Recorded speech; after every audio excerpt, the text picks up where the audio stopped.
Welcome back to the Artificial Fluency Podcast. I'm Emma. Let's move on to another story, this time about a man named Mark. Mark is a chef in a busy restaurant. Every day he prepares delicious meals for customers. He loves cooking, but being a chef is hard work. Mark has to wake up early every morning to get the kitchen ready. He works long hours, often until late at night. But the hardest part of his job isn't the long hours or the hot stove. It's the communication with his team. One day, Mark was preparing a special meal for a big event at the restaurant. He had to work with a new team of cooks who didn't speak English very well. Mark knew that if they didn't work together well, the food wouldn't be ready on time. So, he decided to make a plan. He started by writing simple instructions on a big board in the kitchen. He used short sentences like chop the onions and grill the chicken. He also drew pictures to make it even easier for everyone to understand. As the night went on, Mark noticed that his team was working better. The cooks understood the instructions and were able to prepare the meal on time. The customers were happy, and the event was a big success. Mark was proud of his team, but he also realized that using simple language made a huge difference. When he explained things clearly, everyone worked together more effectively.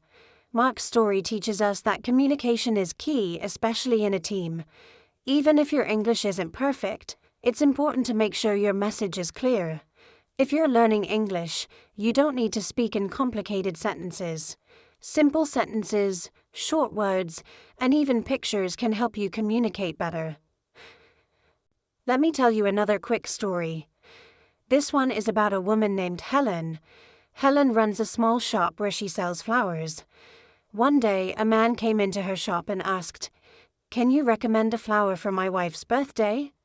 Helen smiled and said, "Of course. Let me show you. Some beautiful roses. They're perfect for birthdays." The man liked the roses and he bought a big bouquet for his wife. Later he came back and said, "My wife loved the flowers. Thank you for helping me pick the right ones." Helen's story reminds us that simple conversations can lead to great results. She didn't use any complicated words or long sentences. She just asked what the customer needed, made a suggestion, and explained why it was a good choice.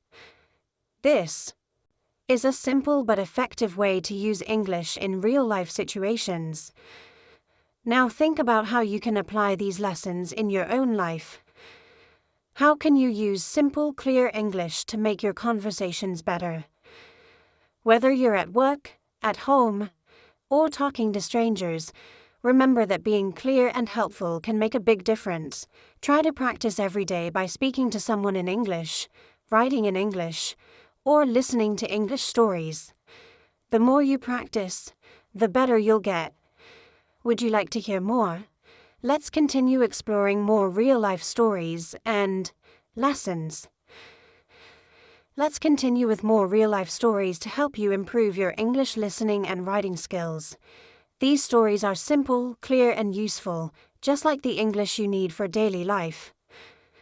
When you listen to how people talk in real situations, you learn how to use English naturally. So, let's begin with the next story. This story is about a man named William.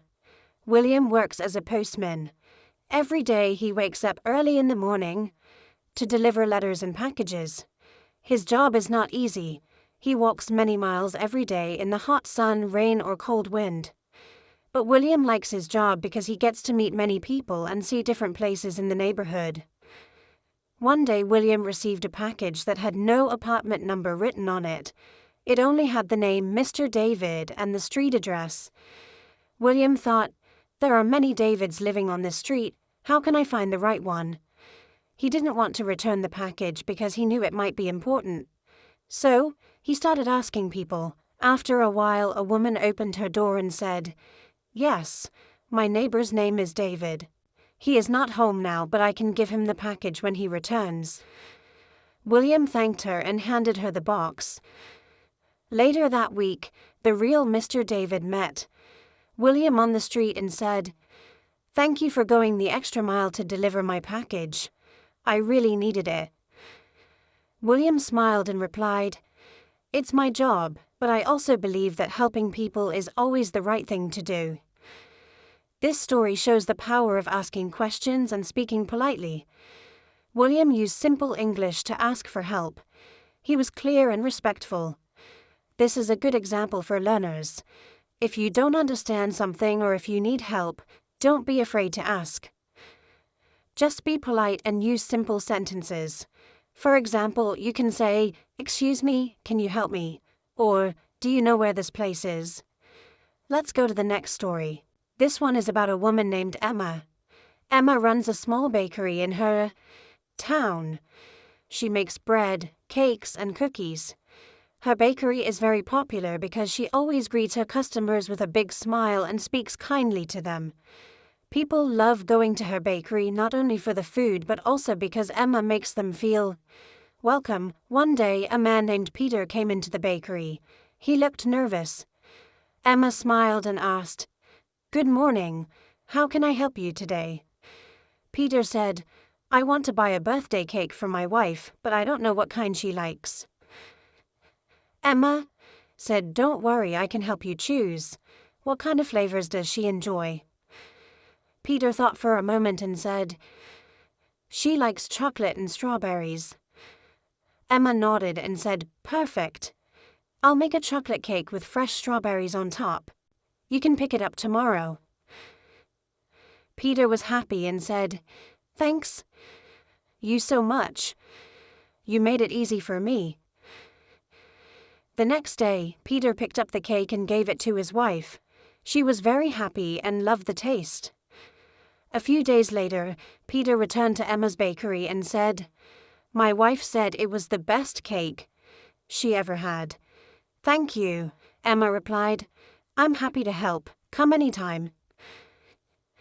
This story teaches us how using friendly and helpful English can make people feel comfortable. Emma asked simple questions and offered suggestions. When you speak in a friendly way, people trust you more. You don't have to use big words. Just be kind and clear. If someone is unsure, say something like, Don't worry, I can help. Or, Let's look at some options together. Let's hear another story. This one is about two friends named John and Robert. They work together in a construction company. Their job is to build houses. They use tools like hammers, drills, and saws. One day, their boss gave them a big task: build a small wooden shed in the backyard of a house. At first, they thought it would be easy, but after 1 hour, they saw that the wood pieces didn't fit well. John said, Something is wrong. The door doesn't close properly. Robert looked at the door and said, We made a mistake with the measurements. They both felt a little upset, but instead of blaming each other, John said, Let's fix it together. We can cut the wood again and measure more carefully this time. They worked slowly and checked every measurement twice. After some hours, they finally finished the shed. This time, everything fit perfectly. Their boss came to check the work and said, Well done. I'm proud of how you worked together and solved the problem. This story shows how good teamwork and communication can solve problems. When something goes wrong, it's easy to get angry. But if you stay calm and use simple, respectful words, you can find a solution. John didn't say, You made a mistake. He said, Let's fix it together. That's a good example of using polite language. If you work with others, remember these simple phrases. Let's do it together. Can you check this with me? I think we can fix it. Now, let's listen to a story about family life. This one is about a man named Paul and his wife, Rachel. They live in a small house with their 3 children. Paul works in an office and Rachel stays home to take care of the kids. Every morning, Paul wakes up early, eats breakfast with his family, and goes to work. Rachel helps the kids get ready for school, makes lunch, and cleans the house. One day, Rachel wasn't feeling well. She had a cold and a headache. Paul noticed and said, You look tired. I'll stay home today and take care of things. Rachel said, Are you sure? You have work? Paul replied, Yes, but family is more important. That day, Paul helped the children with their homework, cooked dinner, and even did the laundry. At the end of the day, Rachel smiled and said, Thank you. You were a big help. Paul laughed and said, Now I know how much work you do every day. This story shows how sharing responsibilities and helping each other builds strong relationships. It also gives us many simple English phrases you can use at home. Let me help you. You should rest. I'll take care of it. When you practice English with your family, use simple sentences. Talk about your day, your meals, your plans. Even small conversations help you improve. You can say things like, Did you have a good day? Or, Can you help me with this? Here's one more story. This one is about a young man named Adam who wanted to open his own fruit shop. He saved money for 2 years. Every month he put a small amount into his savings. Finally, after a long time, he had enough. He rented a small place in the market and bought fruits from local farmers. On the first day he was nervous. He thought, What if no one comes to my shop? But he smiled and welcomed every customer who walked by. He said, Good morning, would you like to try some fresh apples? Some people said yes, and some people said no, but Adam stayed friendly and polite all day. At the end of the week, he had many regular customers. One of them, Mrs. Thompson, said, You are always kind and helpful. That's why I come to your shop. Adam smiled and said, Thank you. That means a lot to me. Adam's story teaches us that polite words and a positive attitude help us succeed. Even if your English is simple, you can still connect with people. Use phrases like, Would you like to try this? Thank you for coming. Have a nice day. When you speak kindly and clearly, people listen. Let me know when you want me to continue. I have more stories and examples that will help improve your English listening and writing. Great! Let's continue with more real-life stories and simple conversations to help you improve your English listening and writing skills. These stories are full of useful English you can use in daily life. When you hear how people speak in real situations, you learn the natural way to communicate, clearly, politely, and with confidence. And remember, we upload new episodes every day here at the English Pod community, so make sure to press the like button and come back often. Today's story is about a woman named Linda and her husband, Mark. They have been married for 10 years and live in a small town with their 2 children. Linda works as a school teacher and Mark is a plumber. One weekend, something unexpected happened. Their kitchen sink started leaking. Water was dripping all over the floor. Linda said, Mark, the sink is leaking again. Can you check it? Mark walked over and looked at the pipes under the sink. He said, Yes, I see the problem. The pipe is loose. I'll fix it, but I need to buy a new part from the hardware store. Linda replied, Do you need any help? Mark smiled and said, Yes, please. Can you help me clean up the water while I go get the part? Linda got a mop and towels. She cleaned the floor while Mark went to the store. When he came back, he quickly replaced the broken pipe. After everything was fixed, he said, Let's test it now. He turned on the water and waited. No leaks. Linda said, Great job. Thank you for fixing it. Mark replied, Of course, we're a team. This short story teaches us how couples or family members can work together and use simple English at home. When something breaks, when you need help, or when you're solving a problem, you can use everyday phrases like, Can you check this? Do you need help? I'll go to the store. Let's fix it. Speaking in short, polite sentences helps build trust and teamwork. Now, let's go to another story. This one is about a man named Daniel who recently started working in a clothing store. Daniel had never worked in sales before, so he was nervous at first. On his first day, his manager Sarah showed him around. She said, "Daniel, we sell shirts, pants, jackets, and shoes here. Your job is to help the customers find what they need." Daniel said, "Okay, I will try my best. What should I say to the customers?" Sarah smiled and said, "Be polite and helpful. If someone looks confused, you can say, 'Can I help you find something?' Or you can say, 'Let me know if you need a different size.'" A few minutes later, a customer walked in. Daniel took a deep breath and said, "Hello, welcome. Can I help you find anything today?"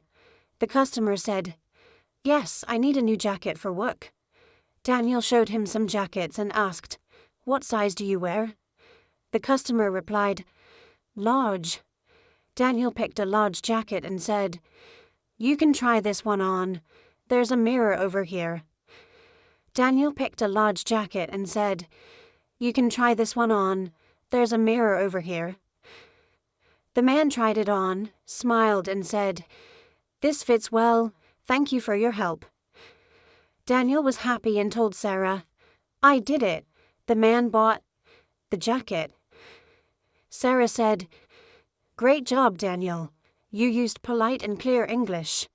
That's the key to good customer service." From this story, you can learn how to speak with people at work, especially when helping customers. Phrases like, "Welcome. Can I help you?" "What size do you wear?" "You can try this on." "Let me know if you need anything." These are useful expressions for customer service or any job where you talk to others. Let's move to the next story. This time it's about a young woman named Sophie who recently got her first job in an office. She works at a small company that sells home furniture. Sophie's job is to answer phone calls, check emails, and talk to clients who come to the office. On her second week, her manager, Mr. Taylor, gave her an important task. He said, "Sophie, a client is coming tomorrow to discuss a big order. I want you to welcome him and bring him to the meeting room." Sophie said, "Okay, I will prepare everything." The next morning, Sophie arrived early. She cleaned the meeting room, prepared some water for the client, and made sure all the chairs were in place. At 10 o'clock, the client arrived. Sophie stood up and said, "Good morning, sir. Welcome to our company. My name is Sophie. Please come this way." The client smiled and said, "Thank you. You are very professional." She walked him to the meeting room and said, "Please have a seat. Mr. Taylor will be with you shortly." Later, Mr. Taylor told Sophie, "You did an excellent job. You made a good first impression." This story is a great example of professional English in an office setting. If you work in an office or want to practice business English, here are some good phrases. "Welcome to our company." "Please come this way." "Would you like something to drink?" "Mr. Taylor will be with you shortly." These simple and polite phrases are used in offices all over the world. Let's now hear a story about a taxi driver named George. George has been driving a taxi for over 15 years. Every day he picks up many people from different places. One morning he received a call from a man named Henry who needed to go to the train station quickly. When George arrived, Henry looked worried. He said, "I'm late. My train leaves in 20 minutes. George replied, "Don't worry. I'll do my best to get you there on time." On the way, Henry asked, "How long have you been a taxi driver?" George answered, "For 15 years. I like meeting new people every day. Everyone has a story." Henry smiled and said, "That's interesting. I work as a teacher and I'm going to another city today to give a training session." George replied, "That sounds like important work. Thank you for helping students learn." When they reached the station, Henry checked the time and said, "I made it. Thank you so much." George said, "You're welcome. Have a safe journey." This story helps us learn polite conversations in public places, such as taxis or buses. You can use these sentences: I'm running late. How long will it take? I'll do my best. Thank you for your help. Now let's go to another story. This one is about a woman named Helen who runs a small grocery store. Helen is always busy. She opens her store early and closes late. One day, a new customer named James walked in. He had just moved to the neighborhood and was looking for fresh fruits and vegetables. Helen said, "Good afternoon. Welcome to my store. How can I help you?" James replied, "I just moved here and I'm looking for some apples and potatoes." Helen said, "We have fresh apples from a local farm, and these potatoes are perfect for cooking." James picked a few items and asked, "Do you have any bags?" Helen smiled and said, "Yes, here you go, and if you ever need help finding something, just ask." James paid and said, "Thank you, I'll come back again." Helen replied, "You're always welcome here." This story is a simple example of everyday shopping conversations. You can use these phrases at stores or markets. Do you have fresh fruits? I'm looking for. Can I have a bag, please? Thank you, I'll come back again. These are polite and helpful ways to talk to shop owners or workers. Let me know when you're ready for more. I have many more stories and everyday English situations to share with you. Keep listening and keep practicing. Thank you. Let's keep going with more real-life stories to help you practice and improve your English listening and writing skills. Remember, listening to these stories again and again can help you remember new vocabulary, natural sentence patterns, and useful everyday expressions. If you're new to the English Pod community, we upload English practice episodes every day. So be sure to press the like button and come back often. Now let's go into another story. This one is about a man named Robert and his wife Emily. They live in a quiet neighborhood, and they have a small backyard garden where they grow vegetables. Every weekend they work together in the garden. They grow tomatoes, carrots, cucumbers, and green beans. One Saturday morning, Robert noticed that some of the tomato plants were turning yellow. He said, "Emily, look at the tomato plants. The leaves don't look healthy. Do you think they need more water?" Emily walked over, looked at the plants, and said, "Maybe, but it could also be a problem with the soil. Let's check the gardening book we bought last month." Robert went inside and brought the book. After reading for a few minutes, he said, "It says yellow leaves can mean too much water, not too little. I think we're watering them too often." Emily nodded and said, "All right, let's stop watering every day. We can try every 2 or 3 days instead." So, they changed their routine. Over the next week, the plants started looking better. The leaves became green again and small tomatoes began to grow. Robert smiled and said, "Teamwork always works." Emily laughed and said, "Yes, and I think the garden is teaching us patience." This story shows how people can use English at home when talking about their hobbies or solving small problems. Here are some useful phrases you can learn from this story. Look at this. Does it look right to you? Let's check the book. Maybe we need to change something. Teamwork always works. Next, let's move to a story about a man named Peter. Peter works in an office as a team leader. He is known for being kind and helpful. One day, a new employee named Kevin joined the team. Kevin had just graduated from university and was nervous about his first job. On his first day, Peter came to his desk and said, "Hi, Kevin. Welcome to the team. If you need help with anything, just let me know." Kevin said, "Thank you, Peter. I'm a little nervous. I've never worked in an office before." Peter replied, "That's okay. Everyone feels nervous at the beginning. I'll show you how we do things here. We'll go step by step." Over the next few days, Peter helped Kevin learn how to write emails to clients, prepare reports, and organize team meetings. One morning, Kevin had to send an important email to a customer, but he wasn't sure what to write. He turned to Peter and asked, "Can you check my email before I send it?" Peter read it and said, "It's a good start. Let's make it a little more clear. Try writing, 'Thank you for your message. I will check with my team and get back to you soon.'" Kevin changed the email, sent it, and said, "Thanks, Peter. That sounds more professional." Peter smiled and said, "You're learning fast. Keep practicing, and it will get easier." This story is a great example of how to communicate politely and professionally in the workplace. You can learn these phrases. Welcome to the Bay team. Let me show you how we do things. Can you check this before I send it? That sounds more professional. Next, let's hear about a woman named Susan and her friend Rachel. They are neighbors and often go for walks in the park together in the evening. One day, while walking, Susan told Rachel, "My son is feeling sick today. He has a cough and a little fever." Rachel asked, "Did you take him to the doctor?"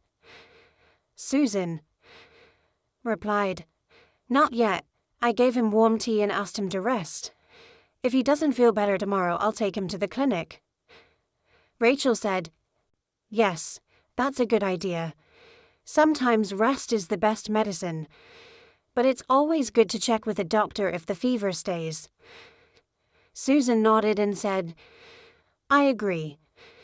Thank you for the advice." The next day, Susan took her son to the clinic. The doctor said it was just a mild cold and gave him medicine. After a few days, he felt better. Susan told Rachel, "He's feeling much better now. Thank you again for your kind words." Rachel said, "I'm happy to hear that. Taking care of our families is so important." This story helps us learn how to talk about health and give or receive advice in English. Some useful expressions are, "He has a cough and a little fever." "Did you take him to the doctor?" "Rest is the best medicine." "Thank you for your advice." Let's now go to another story, this time about a couple named Thomas and Sarah. They are planning a small trip to visit Thomas's parents who live in the countryside. They haven't seen them in several months. Sarah is making a list of things to pack. She said, "Thomas, should we bring jackets? It might be cold there." Thomas replied, "Yes, good idea, and let's bring some snacks for the trip. It's a 2-hour drive." Sarah asked, "Do your parents need anything from the city?" Thomas thought for a moment and said, "Yes, my father asked for some batteries and light bulbs. Let's stop at the store before we leave." So they went shopping, packed their bags, and started their journey. On the way, they enjoyed the beautiful view from the car. When they reached the house, Thomas's parents were waiting outside. His mother said, "Welcome. We're so happy to see you both." Sarah replied, "It's great to be here. We missed you." This story shows how people use English when preparing for travel or visiting family. Here are some useful phrases. Should we bring jackets? Do they need anything? Let's stop at the store. It's great to be here. We missed you. Now let's talk about a man named Adam. Adam works in a delivery service. He rides a motorbike and delivers packages all over the city. One day he received a call from a woman named Claire. She needed an important package delivered to her office before 3 p.m. Claire said, "Hello, is this the delivery service?" Adam replied, "Yes, how can I help you?" Claire said, "I have a package that needs to reach my office by 3 p.m. today. Is that possible?" Adam answered, "Yes, if I pick it up in the